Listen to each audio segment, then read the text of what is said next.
Nano esilité, RDC, eloko makasi, FRDC, eloko makasi. Tozui sous 3 villages. Donc, tu récupéré 3 villages dans Lubero.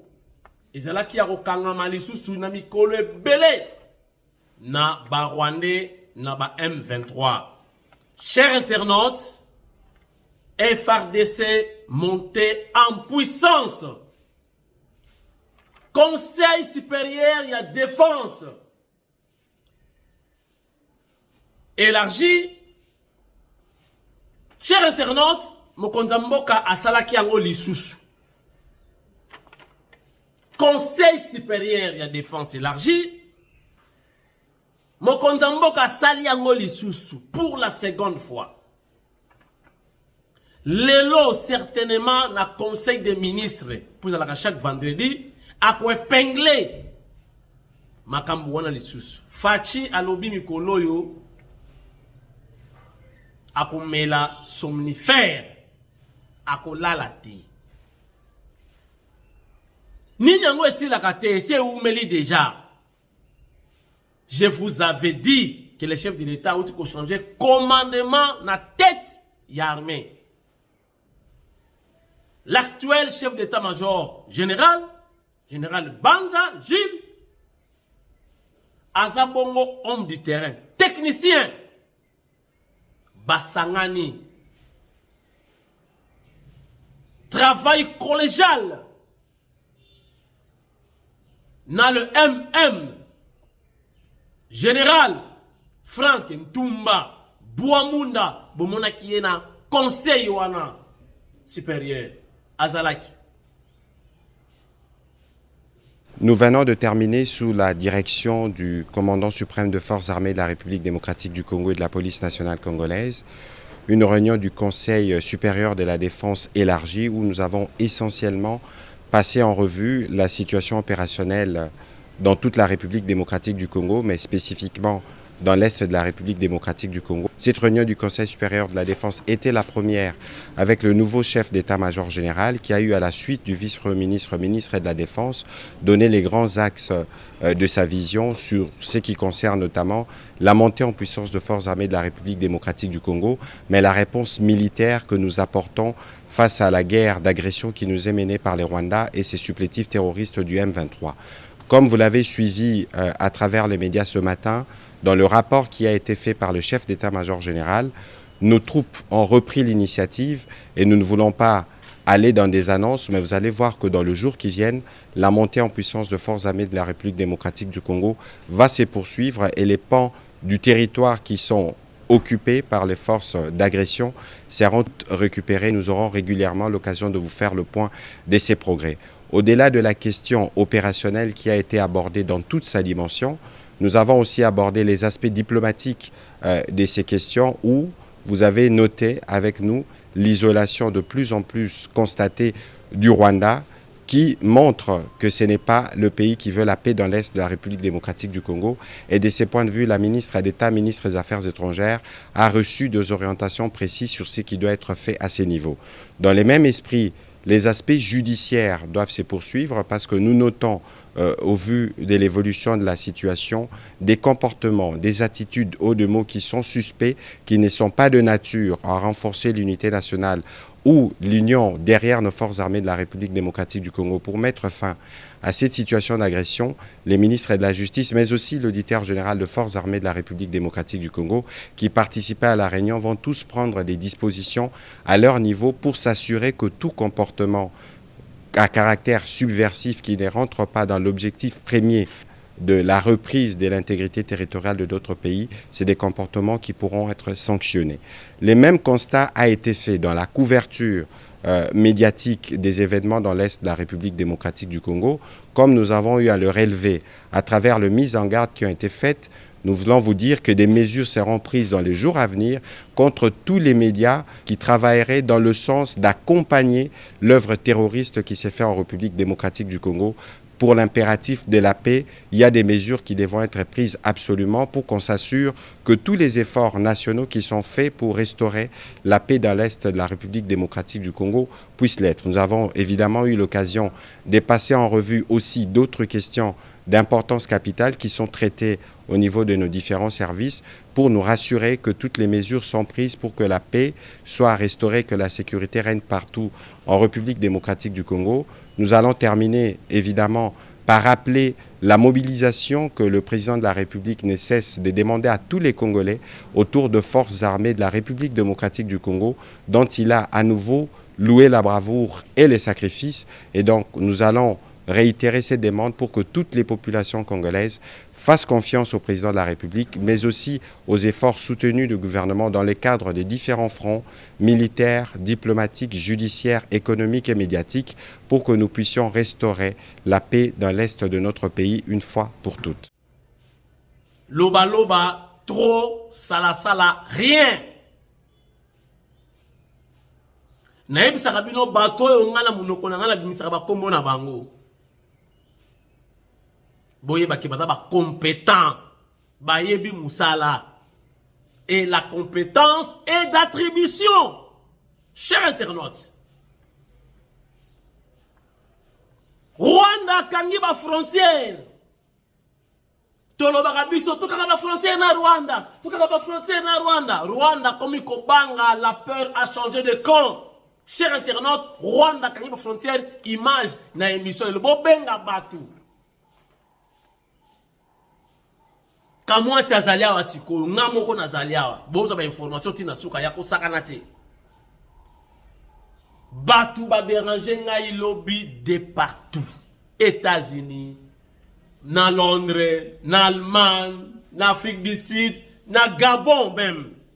Kamwa si ba image. Ouais ba imaginez maintenant bato ba senga ba image mokili mobimba. Donc vous avez combien de gigabytes pour tenir ba image bino nyonso. Nazwi ndango na tina stati, oh na stati zo mona te, oh ezo lobate. Na kosala ndenge ni na partager ba image nyonso wana, eloka ofeli na mokili ya société. Nga fa na télécharger na bimisi mbongo, na somi ba mega na télécharger eye pa na ngai. Ose nga fa na pesa yo, mega na ngai elongo lisusu na pesi yo. Sikona ka ba mega mokili mobimba ata bino moko.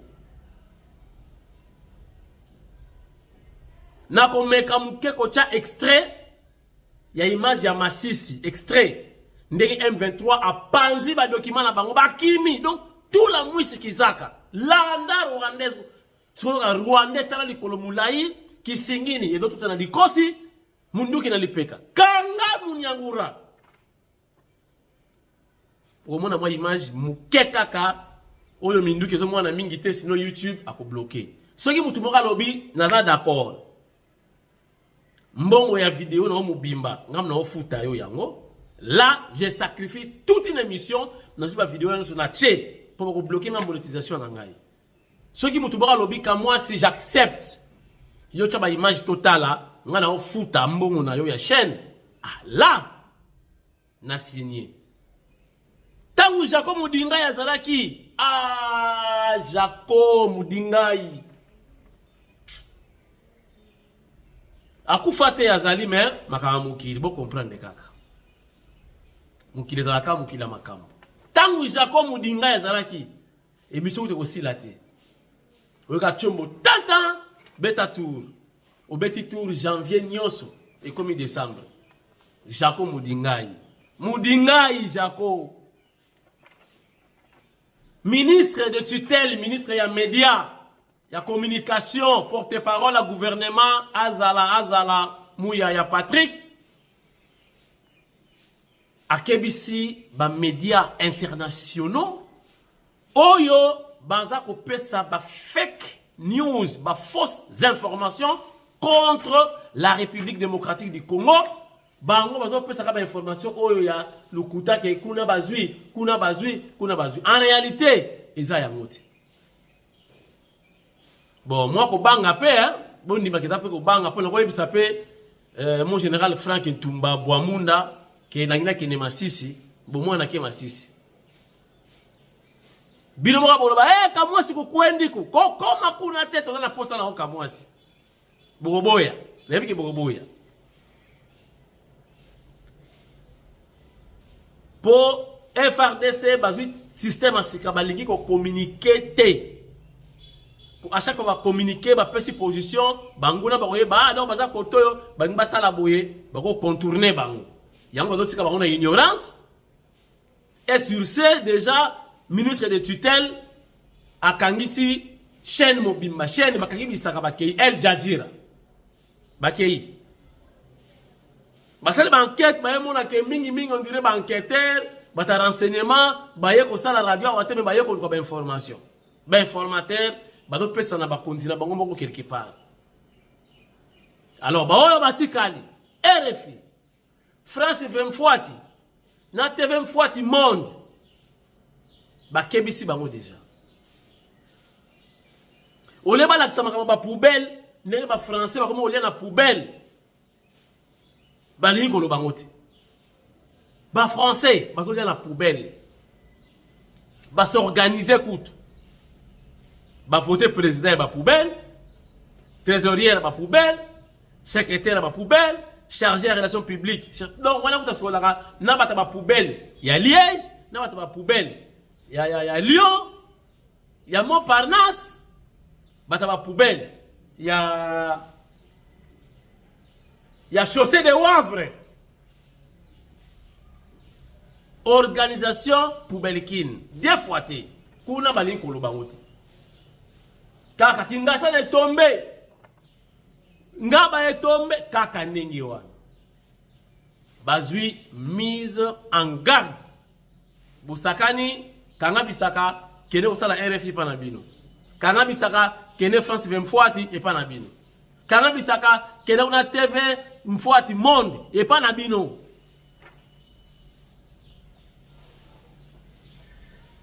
bonne nouvelle encore bonne nouvelle Général Kabi voilà le numéro 1 à garde républicaine lelo à la thèse à défendre thèse naé ngana yeba ka tenzo ka général Kabi aza étudiant pour la CDC atanga kana unikin et tous a besoin ya batu ya boye na Congo donc lelo pour ngamoko temps et pesi mobulu j'allais assister to filmer bomona nengani mon général numéro 1 à garde républicaine a ça la défense ya thèse na lelo.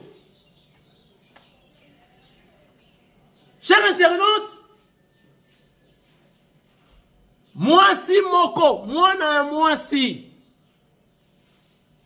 alingi famille na ye et pesi ye lokola cadeau et pas ya ministre ya justice Constant Mutamba. Donc famille na ye moko ba moni ndenge Mutamba abani ko punir le kuluna actuellement to ya kuluna et diminuer na ville ya Kinshasa. Famille na bango moko bazuye babi ko na TikTok, sala vidéo ya TikTok oko mata deuxième bureau ya Constant Mutamba. Et la fille en question a eu le courage de faire la vidéo elle-même. Regardez. Bonsoir Papa Mutamba. Ba famille nanga balobi boye na ko ebiso boye. Comme bakuluna basala bango mabe mingi na vie, babotolo bango ba mbongo, bakata bango ba saki, bakata bango ba machette. Ndenge yoyo si sa kuluna na Congo, batulelo bakomo tambola à l'aise. Au mona ba maman na ba saki ba ozonga pe retard ba okota bandaku. Ba mone bien o ba kozong sela ote. Ba mone bolamu o ba kozong sela ote. Yangwala papa biso na mama biso balobi boye. Nga comme nazana kata TikTok nga mona ya na miloba ke soki oza marié oza la première femme ozwanga comme cadeau deuxième femme na yo obala ngai wala ba parents to babina yo yebisa na bien osali. Merci. Qui a dit que Augustin Kabouya a un problème? Na VPM, il y a défense. Il y a Guy Modiam Vita. Chers internautes, vous savez, le conflit au sein de l'UDPS, na loba kiama mokolo moko na émission moko boui. Soki mutoza mayele akota bitumba oyo te. Pour poste ya président AI, président par intérim ou président intérimaire ya UDPS, eza poste ya Augustin Kabouya te. Je crois pour moi dans ma dossier oyo ndenge na se comportaka. Eteni Longondo beaucoup la ngai. Augustin Kabouya moto na ngai. Tobanda kala na tango pasi. Botambo ina Kabouya boye na pokwa a 3000 francs à Pessio. Na opposition Yoko Lobanini. Toi sakidila wabuni mfumu. 3000 wana po futa transport ya kozonga. To ya wale sisi lobina permanence. To okota malewa osana ngonini. Donc nalinga loba bango nyonso bato na ngai. Bitumba ya banzoko keba matiti mutu yoka kapasi. Na épingla qui li kambomoko sur la position ya Augustin Kabouya. CG Augustin Kabouya aza kosala intérim. Intérim ya nani? Intérim ya Fachi. Yende abimaka président ya parti. Fonction da occuper les lots et zo permettre yete aza ali sous président de la République en même temps président d'un parti politique. Ils ont une incompatibilité. Asimba ne poste ya Fachi, na poste na yete. Siko soki alinya longwa wana, nana ko longola ye. Ata officiellement boyete, mais nana ko longola ye. Nana Fachi. Tango bozo ya na mutuku na Kabouya, fwa longwa, lelo pede ici, lelo wakende. Kabouya appartient au passé. Ba français bimia ko sakanati. Kabouya ngo nzeta mbila bazokata ezokola. Bobeti bolobi bosale ba marche. 22h abando kola. Tongo etani Kabouya bimi. Le plus résistant de tous les secrétaires généraux ya IDPS. 207. Ba créé oh yena ministre de défense ba lo banaka les sous-souté ba yoka et pourtant ba voisin pena boy en face. Voisin na voisin ba so yo banate. Bango na bango na union sacrée. To vandika ka boye porte fumami total aboye Madame Vita à côté. Regardez. Au plus fort de la folle rumeur sur les réseaux sociaux faisant état d'une mésentente entre Guy Modiam Vita et Augustin Kabouya, revoici ces deux dignitaires du régime Fachi ensemble dans la soirée de ce mercredi 8 janvier 2025.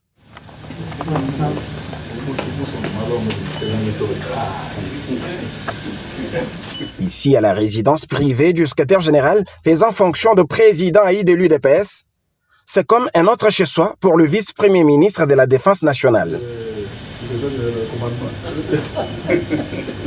Un bon membre du parti au pouvoir, le VPM Guy Kabombo Modiam Vita est venu féliciter le patron de l'administration de l'UDPS pour la réussite des travaux des États généraux de l'UDPS sur les réformes constitutionnelles, dont le lancement a vécu avec pompe le 22 décembre 2024 sur les sites touristiques Ngandayala dans la commune de Lansele, en présence des délégués des fédérations de l'UDPS venus des 145 territoires de la RDC. Une réussite qui a suffi pour mettre fin aux élucubrations des frondeurs. Et donc, il n'y a aucun conflit interne entre ces deux personnalités qui, travaillant chacun pour matérialiser la vision du chef de l'État Félix-Antoine Tshisekedi, sont restés focus sur leurs tâches respectives.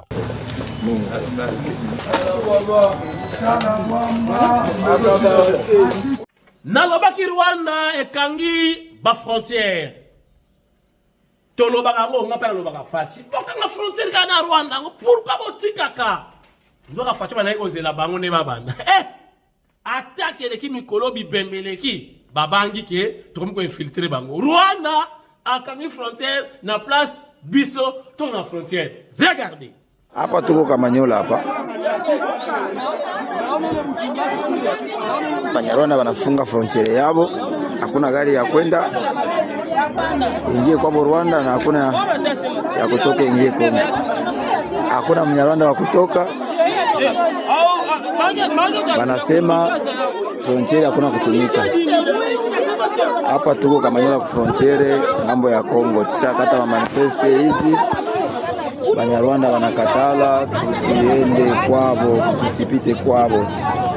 Donc tunarudia ndio kifupi ile. Toko suki sa émission na interpellation ya ba parents.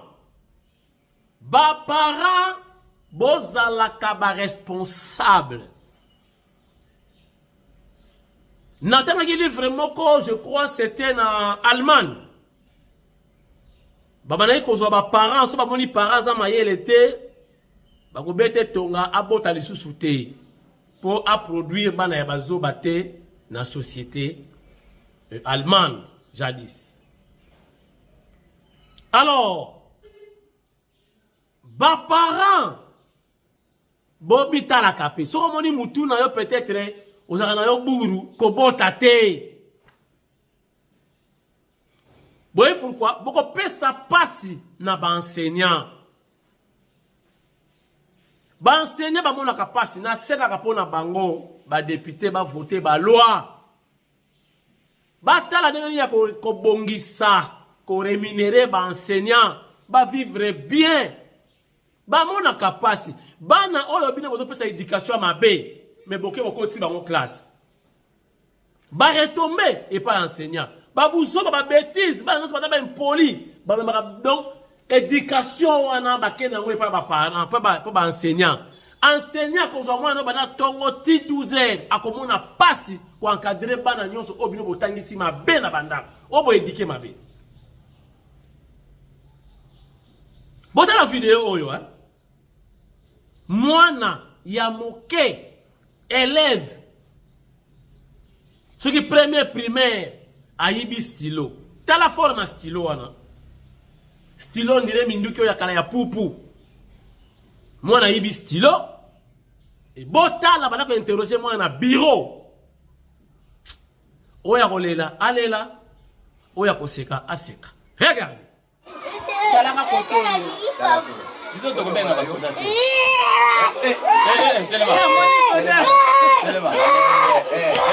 Tigana, olingine. Tiga. Fufula digi fufula bitu. Bo tigana. Olo wa classe. Biso to boy. C'est là, olo wa classe. Dele mana. C'est là, olo wa classe. Biso to boy. Yo kanan malem, pe mana. To longola yo classe to kan so pa ba soda. To longolo classe. Boko mana. Oni nati mela biki. Likamote. Merci. Bo siko soko lo classe ko sara msara ni. So lo classe ko sara. To longola yo classe. Kaji. Katbola wala kaji. Jadi. To longola. Bo longola nga. Olingi poko mana. Kulula. Oh, c'est pas le balongolo comme kulula. Kulula. O banobe tabiso te. Uzaka na machete na ndako. Uzaka na machete. Yo Dala bombe. Bozana ba bambela minene. Yo siko ko. Oh komela kununa. Yo siko ko kununa. Nana sombela yo. Papa. Asombela yo mbele ya kitununa. Yo siko Uzaka boni na banobe tabanani na nzela. Ne ba beti. Ba beti. O banobe taka ba beti. Donc nga o banobe tanga pete. Yote. Kona nini te. Mengana boyo longa na classe. Uzana na mwana. Ila lunga. Ate, za mabe. Ila lunga. Olonga te. Esidi Asana bon. olonga te. Zela na. Bon. Dala. Esidi. Leki na. Yo kaninga. Lekia. O kanini. Okay.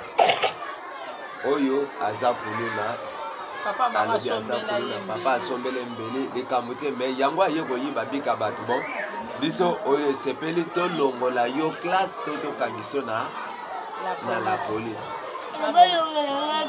Oh, big ya nani? Iya kama maji ila tumia kinga ina pati kali. Ya mwana classe bien ya yo. Ya Bon, toke na lo bana nini memi yo awa. Pona nini ba yena yo. Pona nini ba memi yo. Madame yaka kotika ete. Madame yaka. Pona nini ba Madame yaka. Pona nini ba memi yo. Ba memi yo pona nini yo. Pona ini.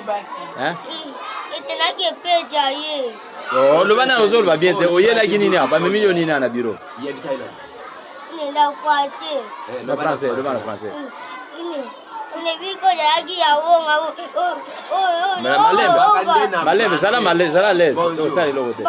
Qui a quelle classe?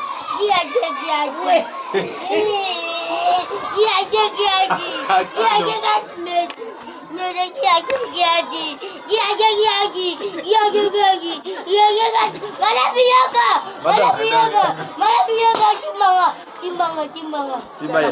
Madame Simba yo kangama. Simba yena. Simba yena madame. Yo, kosomo komi kuluna bano beta ngate. Na beta yo. Oh. C'est là. Voilà. Je te pose la question, tu es en quelle classe? Qui en quelle classe? Sois calme. Première. En français, non? Le bac, je suis en première. J'ai dit première. Je suis en première année primaire. J'ai dit première. J'ai dit le premier. Mais de Bordeaux. Maintenant, tu me dis qu'il y a bien. Il y a bien. Il y a bien. Il y a bien. Il y a propre. Il y a propre. C'est vrai. Bébé. Bon, pardon.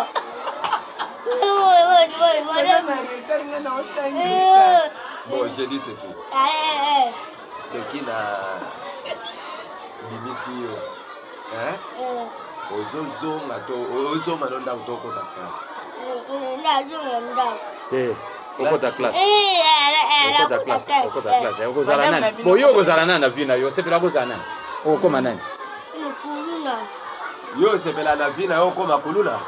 Bon, pona nini? Siko classe ozo tanga okoma nani? Ozana uniforme okoma nani? Est-ce que son mabiku wana bien? Ya bien la tu mango ya bien. Ozo mela bien. Ngana moni ona uniforme otanga ka po okoma nani? Na tanga. Soko sisi okoma nani? Osepela kozala nani?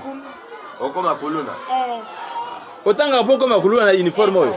Est-ce que yo pe obinaka? Bon, ce que obini tozo tikayo. Bina bien. Like ça njabi yo longo kuna. Bien pas comme ça. Maman ye. Bina bien. Pusa kuna yo longo kuna kitu laba. Maman ye, jamena ye. Nana ya jolo ali. Toko mona kembo na yawe.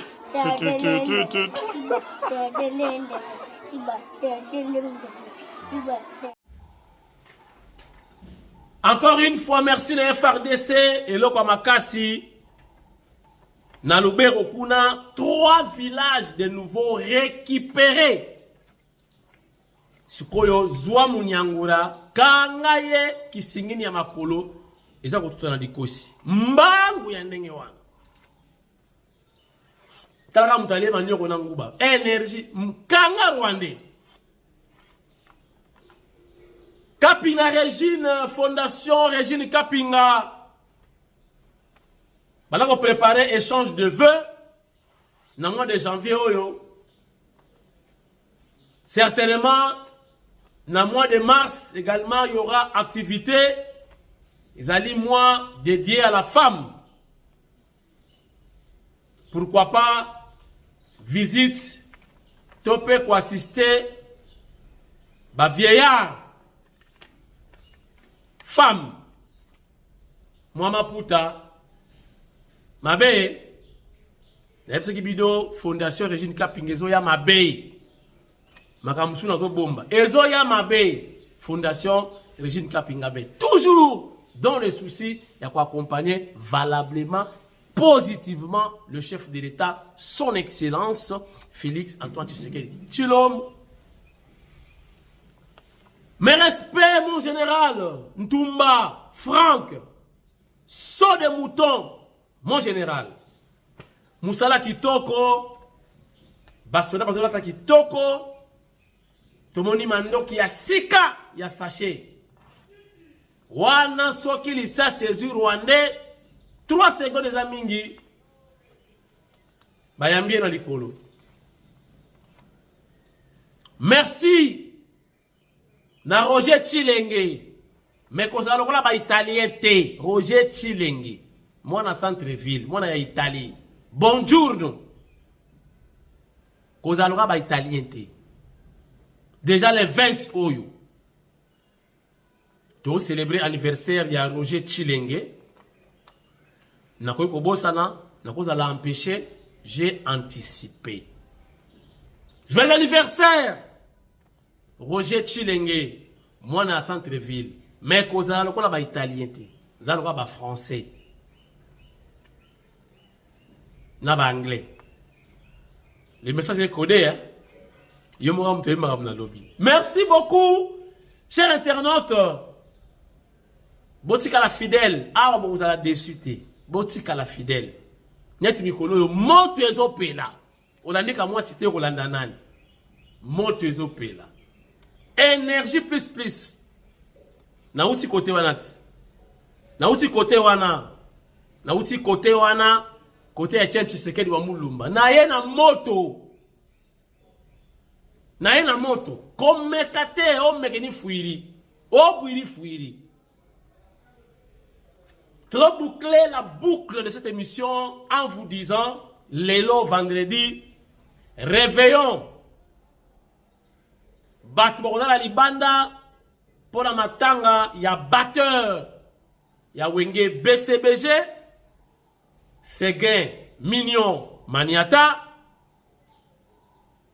Lobby, vers 11h, corps, il y a Séguin, Maniata, Mignon, l'artiste ne meurt jamais, et ko kende, ko pema, libela, seko na seko, ti Yesu Christ akoya, wana kosekwa na koro oyo te na koro mususu avec ne kopema na nécropole entre ciel et terre. PK News est présenté ma condoléance na famille à Séguin, na famille musicale, na famille BCBG et puis plus particulièrement na papa chéri Jibé Mpiana, Jabedel Mpiana Chituka. Ça n'est fini pour aujourd'hui. Chers internautes, restez zen, fidèles, scotchés, na PK News, votre chaîne de tous les jours. Awa, chez nous, Fachi ou rien. Chaîne Moko unilatérale.